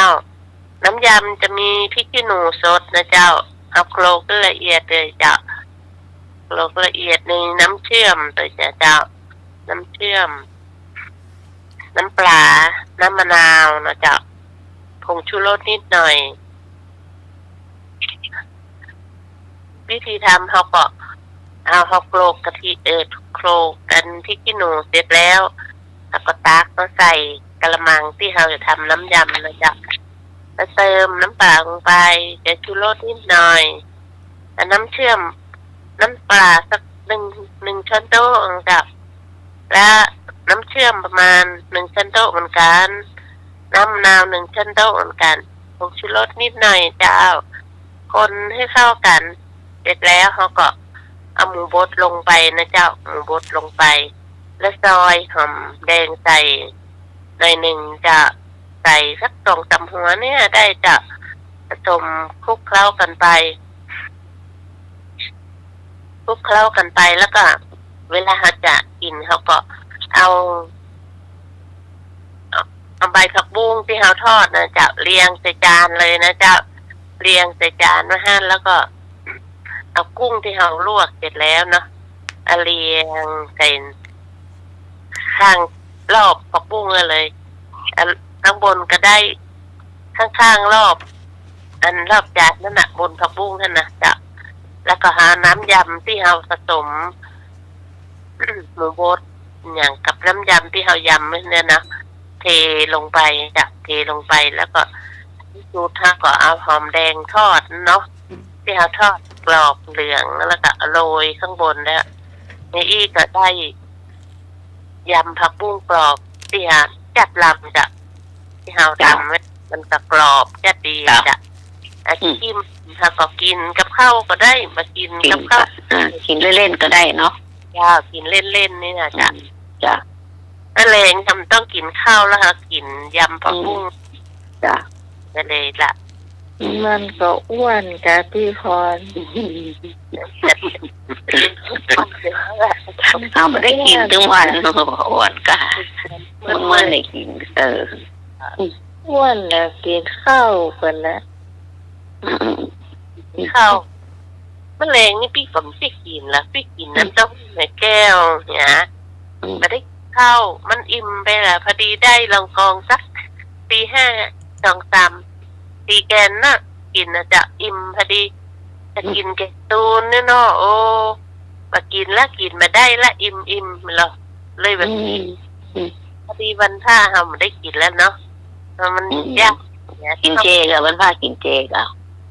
มาเจแต่มากินข้าวหลังเที่ยงอะกะอ๋อได้กินวันหนึ่งเวลาไปสมาสัญจรนี่มันได้กินกระเปิ้ลน่ะได้กินก้าน้ำเต้าหู้ที่เปิ้ลนี่น้องกินเจน่ะกินข้าวก็ได้โอ้ยแต่ว่าแกงเฮ็ดมากินแกงเฮ็ดกะอ๋อแม่แกงน่าจะแกงวันก่อนเหมือนจะแกงแต่ว่ากินข้าวไม่ได้กินข้าวต้มกะกินข้าวนึ่งหมดได้นี่มันเจ้าต้มข้าวกินแล้วท้องตัวบ่ใครดีข้าวนึ่งได้กับปั้นได้กับอันแม่เพิ่นนึ่งข้าวใหม่โอ้น้ำหมอกกะข้าวมันนึ่งใหม่ข้าวนึ่งซุปใหม่ใส่หอมเนาะใช่ค่ะเอามาฮื้อเนาะแล้วก็มีกับข้าวอะไรอย่างฮะแกงอย่างสักอย่างเนี่ยเฮาบ่ค่อยอยากอ่ะก็ผมปากเนาะก็เลยกินข้าวบ่ได้อ่ะก็อิ่มกันนะข้าวเราก็กินยาอ่ะเดี๋ยวนี้ลูกบ่าวซื้อกันก๋วยเตี๋ยวร้านหน้ามาฮื้อถามว่าเป็นไรห้องยังแฟนห้องอะไรเนาะแฟนห้องต้องแฟนเจ้าหยังไม่เอาว่ะยาหมองพ่อแม่ยาหมองพ่อแม่ไม่ใช่กาถ้วยทองเนอะของพม่าหรอเจ้ามันไม่ใช่เหนียวนะมันคล้ายๆของมหาวันเหมือนกันนะมันเป็นคล้ายๆสมุนไพรอ่ะนี่แหละเอาทากินยังไงเอามือตีแล้วก็ทาตำหงีบเขาเนี่ยโอ้กำอันเนี่ยน้องก็มีความรู้สึกว่าหัวน้องมันเต่าเปียดแค่นะถ้ามันน้องไปหลงห้องว่ะห้องตกเก้าหลงห้องนี้ว่ะว่าตัวเก้าหลงห้องตัวเก้า โอ้ตะคืนในวิหารว่ะโอ้แต่ยังใหญ่เลยเนาะปกติเขาจะเป็นอย่างนี้นะไปพอตามที่แจ้งมันเป็นหน้าต่างไปอย่าเจ้าจะไปห้องน้ำต้องไปตามหน้าต่างเหรอวะ มันเมาหัวแล้วน้องไหม เมาหัวแล้ว จ้ะ มาหูเหลือหูลาวนะ หัวมันมึนหัวเราตึ๊บหัวเราหนักกึ วั ก นนี้กินข้าวเจ้าหรือใช่ข้าวแหละอันก๋วยเตี๋ยวราดหน้าเนาะก็ไปกินอะไรนะสาลี่สาลี่เห็ดเกิงเพิกเก่าเที่ยงแก่นเลยนะแล้วก็กินยา5 โมงหัวรับอ่ะ เป็นมาตื่นนะกี่โมง ตื่นเกือบ3 ทุ่มอะ2 ทุ่มบ่าย โอ้โห รับเพราะฤทธิ์ยาเนาะรับเจ้ายามม่านก็บ่ตื่นนะ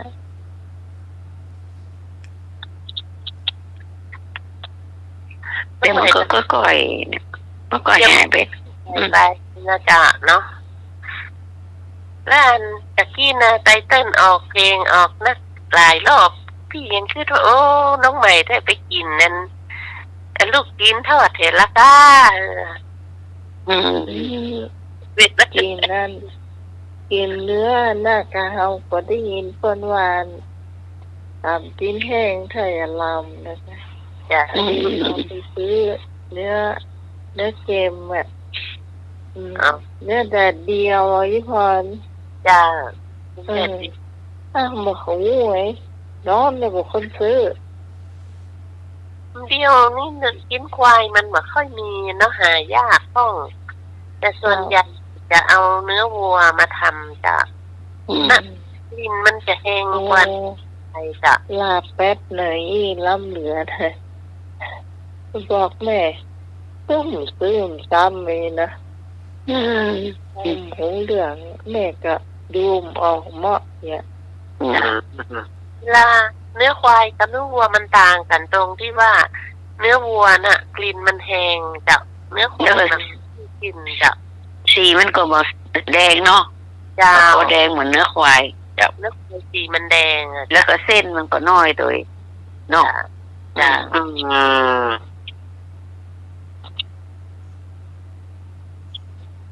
อย่างพี่โมงเลยเนี่ยโอ้มันมีอย่างกันมีเจี้ยอย่างสักอย่างเลยเนี่ย โอ้5 44ละเอาอย่าง มา อย่างเที่ยก็ เจ้า โอ้กะว่าจะมาให้ทันแป๊บเดียวเนาะเวลาเนาะอยู่วัดโลกบุรีอยู่ โทรหาพระอาจารย์ก็ยังไม่ว่างรับไปรับพระไตรสรมเปรียนธรรมเนาะ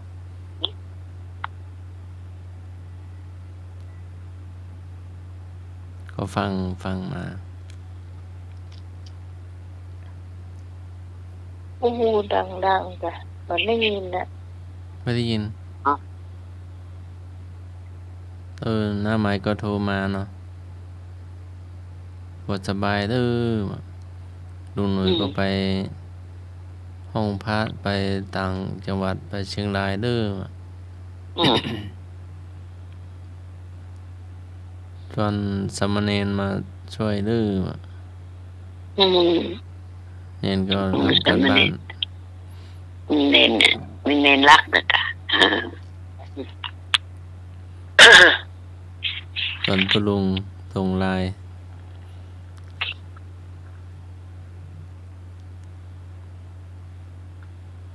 แป๊บเดียวเนาะ3 ทุ่มกว่า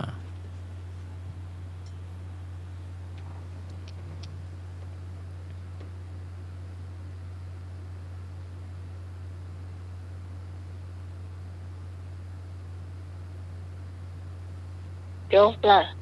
อ้าว จบ จบ แล้ว กันหนึ่งเรื่อง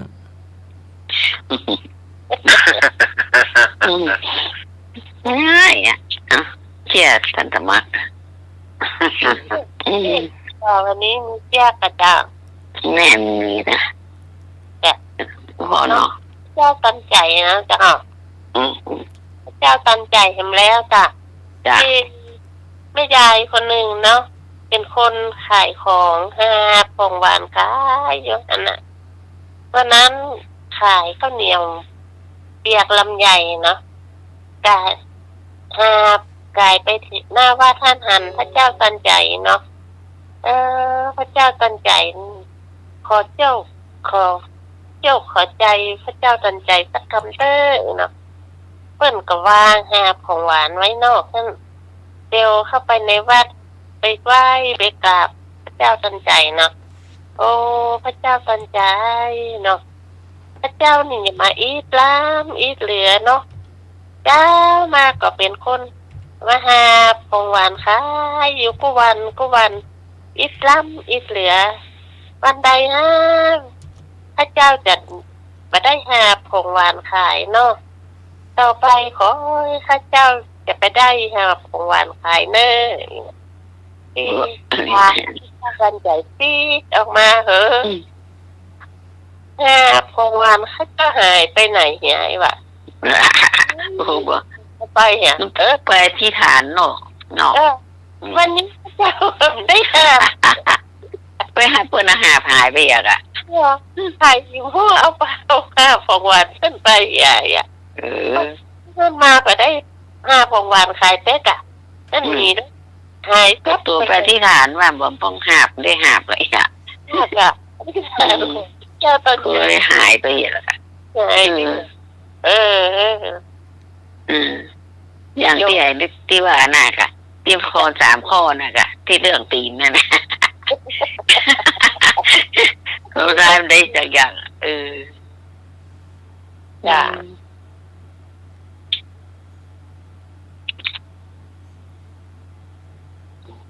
ไอ้นี่เห็น เรื่องสั้น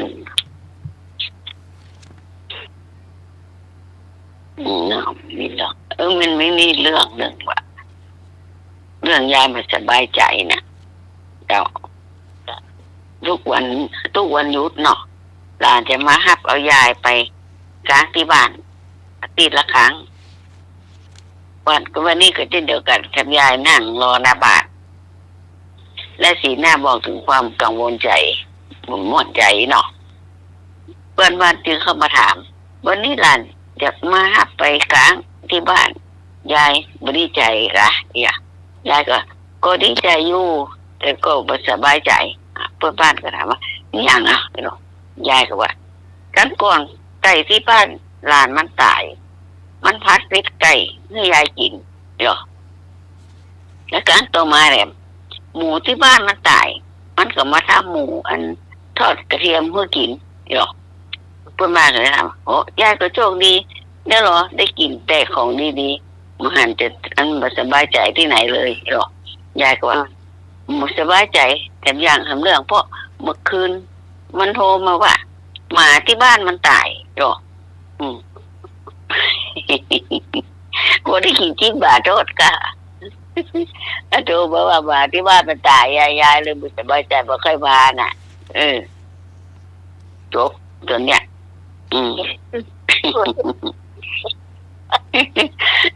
หมูนั้นมาไก่ตายเนาะ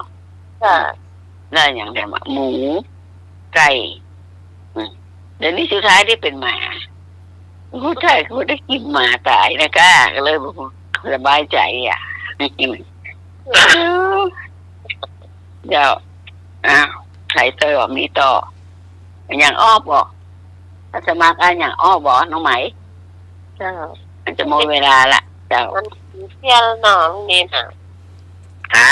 น้องเน้นมีบ่เที่ย เจี้ยนี่บ่มีแม่ อย่างอ้อ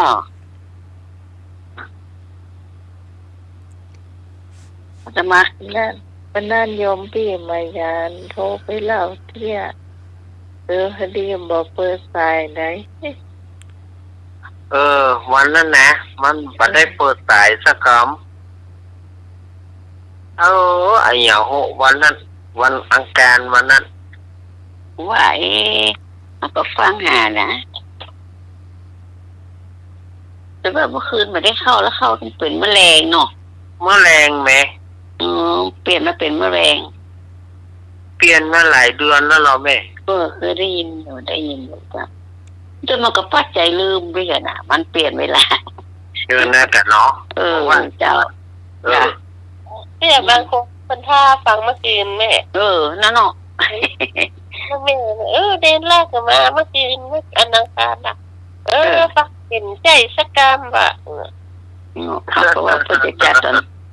2 ทุ่มเนาะ มันยามเนาะ ย่ามน่ะ มันยามเมื่อคืนตั้งเราไปจับแม่วันบอกเมื่อวันยายโห แม่นอยู่เวลานั้นนะก็มุนไปเหอะใช่นี่หลักเราเนี่ยพอเปลี่ยนไปวันการเฮาก็ลืมไปเลยไม่ได้ฟังสักคำเนี่ยทำแรงทำเหนื่อยแก่การนะมันเนาะ แม่นแต่ก็ไปหันแต่ก็ไปนี่อ่ะเจ้า ฟังอยู่จ้ะ ถ้าไปเจอกับป้าป้านั่นก็จะโทรเข้าหาเนน นี่มั่มได้โชว์พระเจ้าน้อยเนี่ยก็ลุงยองนะซึ่งโลเสียซึ่งโลแล้วนะนอน ตียากเดี๋ยวฉันเปิดเวลาน้อยเดียวทุกคนลอง10 กว่านาทีอ่ะ จ้ะ ก่อนนี่เมินเนาะเปิดเมิน 10 กว่านาทีมากับไม่นาน นั่นเนาะแล้วคนมันนักอยาก หน่อยเดียวอ่ะ น้อยเดียวอ่ะแต่ก่อนเพิ่นเมินรอบเกินชั่วโมงบนน่ะ สายกำเดียว5 โมงจบแล้วมีพระเจ้าอื่นมาเต้แต่ถ้าก็เปิดวิทยุละอันนั้นก็ลาไปเนาะฟังไม่เห็นพระมาเต้มันนำได้ฟังเลยตุ้งยอง แน่ก็อันเราเป็นบางเตือไปได้ มันนำได้ฟังจ้ะ ตะคืนได้ฟังตะคืนฟัง เจ้านี่ก็ลาจ้ะตื่นแต่จอดตี 5ไปนะมีวันนั้นวันใดที่โทรหาอะไรวันนั้นเนี่ยแค่หน่อยตื่นเช้าหน่อยพูดแล้วบ่มีจ้ะมีพระครูอภิวัตออกจ้ะพูดแล้วนี่นะ ครูพี่ว่าจังมาตี 5เนาะ จ้ะจะหามีพูดแล้วอ่ะจ้ะบอกเจ็บไปตั้งใดกับจะปกติจะชนะกิจเปิ้นเนาะ จ้ะตุลากันนักเนี่ยจังกะพระเจ้ามาทำเทศรัฐ5 โมงไปทำวัดเช้าเนาะ6 โมงกระทามาแล้วจำเสียงน้องนะจำขนาดเลยมันจะโทรไปเตือน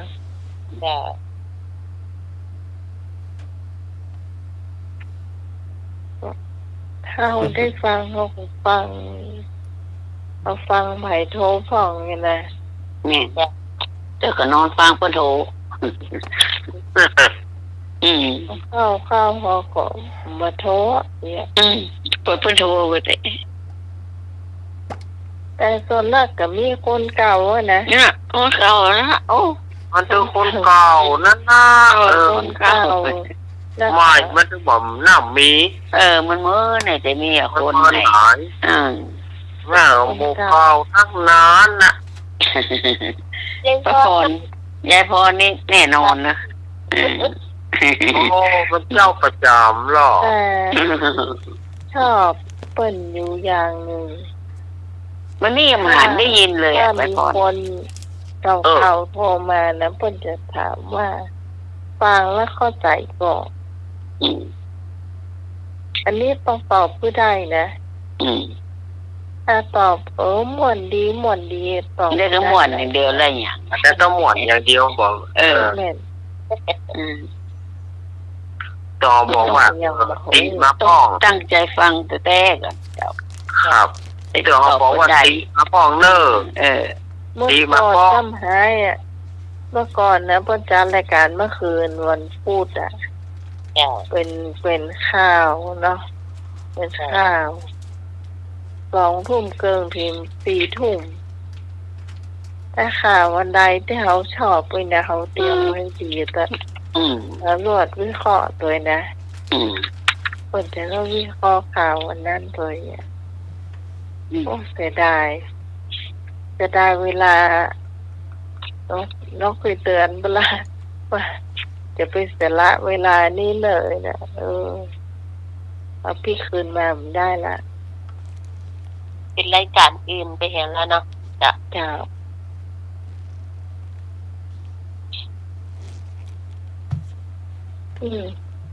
กี่โมงกี่ยามแล้วนี่เดี๋ยวก่อนเด้อ เที่ยงคืนวะ ตึง 57 ตึงกลางดง หืม ตึ ว่าอะไร ง หรอ กลางดง ตื้นกลางดงก็จะตื้นกลางดงมันนี่อย่าง ยิงปืนกลางดง เป็นลักษณะอย่างไร ยิงปืนกลางดง ยิงปืนกลางดง เจ้า ยิงปืนกลางดงอ๋อ ตรง ที่ปืนน่ะกะ ต้งโกงกลางดอนอะไรอย่างอ้อ โกงกลางดอนต้องโกงกลางดอนอย่างนี้ต้องโกงนี่อย่างก็อย่างก็ลุงกินน้ำกะ แล้ววัวควาย อ๋อเหี่ย อ๋ ว อเหี้ยว อะไร แล้ว เหี่ยว เออ หน้าตามันเป็นยังไง ที่เพิ่นปักหลักไว้ข้างโต๊ะนั่นน่ะ เออ ด้านมัดควายติดนั่นน่ะเนาะ งดเงียดเลยกัน นั่นน่ะเนี่ยอยู่ที่แฮวอ่ะเนาะ อืม ไปมาได้ เรียวหานแล้วมามีร้านเดียวอ่ะ วัวควายมันเป็นเด็ดล่ามหล่อ เนาะปล่อย จี อยู่กับพ่อ จีกลางดอนอะไรอย่างอ้อ ยังก็ จีกลางดอน กี พวก เจ้า จมพวกก็ แมงใบวะเป็นจะได แมงใบแมงใบที่แปลงห้างอ่ะ มันเป็นจะไดแมงใบ ยัง แม ได้ งใบก็เหมือนแมงต่อค่ะต่ออ่ะ เอามาให้ดูเด้อพวกนี้ ทำไม โอ้มันไม่ยากมันปี้ตา ใช่ ตัวไปเล่น มันต่อยกะมันกัดกะ ตอน จัดจ้ะ ติดมันมีหล่อไม่ มัน ไฟ แปลงห้างที่ตั้งบ้านเฮาเนาะ หน้าตามันเป็นจะไดแม่ จอกตำนี่ ห อ่ะ น้าตามันเหมือนพึ่งหรือว่าเหมือนต่อ เหมือนต่อ ต่อ ส่วนใหญ่เหมือนต่อแล้วเนาะ แล้วมันเอาดินมาแปลงหางกับแม่ เอาขี้ดินมาแปลงห้างแล้วแปลงหูเข้าไปอ่ะติดกับมุมบ้าน แต่มันว่าจ้ะ แจงบ้านเฮาตามบ้านเฮาอ่ะกับป่าเจ้า โอ้โดนที่ละแกน่ะเนาะโดนเตื้อ เนาะที่ ปีแตนอย่างเนาะมิ้นอย่างเนาะปีเนาะมิ้นน่ะก็ปีเจ็บนะ นอนเล็กแค่เท่า ตัวน้อยนะโธ่เน็ก แม่ติดต้นลำไยนักขนาดนี้น่ะแต่สบายนะโอ้ทางนี้เนี่ยก็เอาไปเลยเอาไปน้ำมันมีเนาะน้ำมีนะ แม่นหวานอยู่พึ่งกับแม่เคยพึ่งตัวปีโอ้ตัวตานี่ปีบวมหมดเลยหมดแล้วอ่ะเพิ่งมาลูกในมาโบปีก็หิมตาโอ้ตาปองยุกหมดเลย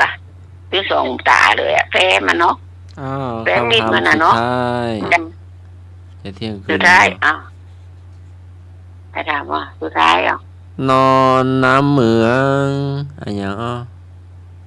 อ น้ำเหมือง เจ้า ที่เปิ้นดักปลานะกะ เจ้าใส่ดักปลา ได้ นอนน้ำอย่างนี้ นอนน้ำเหมือง เนี่ย ไม่มีคนไปนอนใดๆเนาะ เนาะ มันก็ต้องเป็นของใจเลยค่ะไปดักปลาใส่ดักปลา อ้าวหมดเวลาแล้วบอกน้องใหม่ สำหรับ เจ้า ค่ำคืนนี้ขอบคุณพระอาจารย์พระครูสมุวิศวะตุรกิจโตผู้อำนวยการสถานีผู้ควบคุมเสียงเลือกเพลงคุณผู้ฟังได้ฟังโดยขอบคุณอาจารย์สมัครยานาสีโลขอบคุณอาจารย์เอารักปัญโยนันท์และสาวตี ครับ และช่วยเปิดรายการให้ขอบคุณแม่บุญและเจ้าขอบคุณพี่พร เป็น เจ้า อย่างเจ้าภาษาอาจารย์ภาษาทัศมัก ส เจ้า บายสุริยดอนเจ้าวันนี้ต้องขอ วันนี้มาห้องเพลงแล้วเนอะไม่สบายยังจ้า ไปหน่อยเจ้า เจ้าภาษาเจ้า ไปเที่ยวตีก่อนถ้าใครจะห้องเพลงก็เชิญนะเจ้าในบา ได้จ้ะมาห้องก็ได้ เว้นเดี๋ยวสักคนนี่เจ้า นี่มาตา ท่านจะจำวัดแล้วเนาะ เจ้า ภาษาทัศมัก มากลาเจ้า พระอาจารย์เอารักแล้ว เน้นนี่ละเจ้า อาจารย์นิรักษ์นิมนต์อำลาเนาะ ครับ ก็ในค่ำคืนนี้ก็ขอบคุณท่านอาจารย์พิสุวัตนักนะครับ ที่ได้เอื้อเฟื้อรายการนี้ได้ดีตลอดมา ขอบคุณท่านอาจารย์สมัครยานาสีโลครับผม ครับผม ขอบคุณโยมปีพี่สมัยเจ้า ครับ แล้วก็ขอบคุณแม่บุญแม่พรเด้อ เจ้าภาษาเจ้า แล้วก็อนุโมทนาทุกท่านที่เปิดวิทยุเข้าฟังรายการนี้ได้ดีเสมอมาพรุ่งนี้ก็ตากันแถมเนาะคืนนี้ขออ้างเอาคุณพระศรีรัตนตรัยสิ่งศักดิ์สิทธิ์ทั่วฟ้าสากลโลกจงอภิบาลรักษาศรัทธาญาติโยมเพื่อได้อยู่ดีมีสุขหลับดีฝันดี มีแต่โชคทุกท่านเหมือนกัน ทุกผู้ทุกคนเนื้ออายุวันโนสุขังพระลา จ้า เจ้า ทุกโขบาปัสสะอุจโยสะสมบาปเผ่ากับสะสมความทุกข์ขอเจริญพร จุดสาธุสาธุเจ้าภาษาอาจารย์ตัวนะเจ้าภาษาทัศมักวันนี้น้องใหม่เนอะวันนี้น้องพอตัวนะเจ้า เจ้า เจ้าผูกปากกันใหม่เนาะเจ้า เจ้า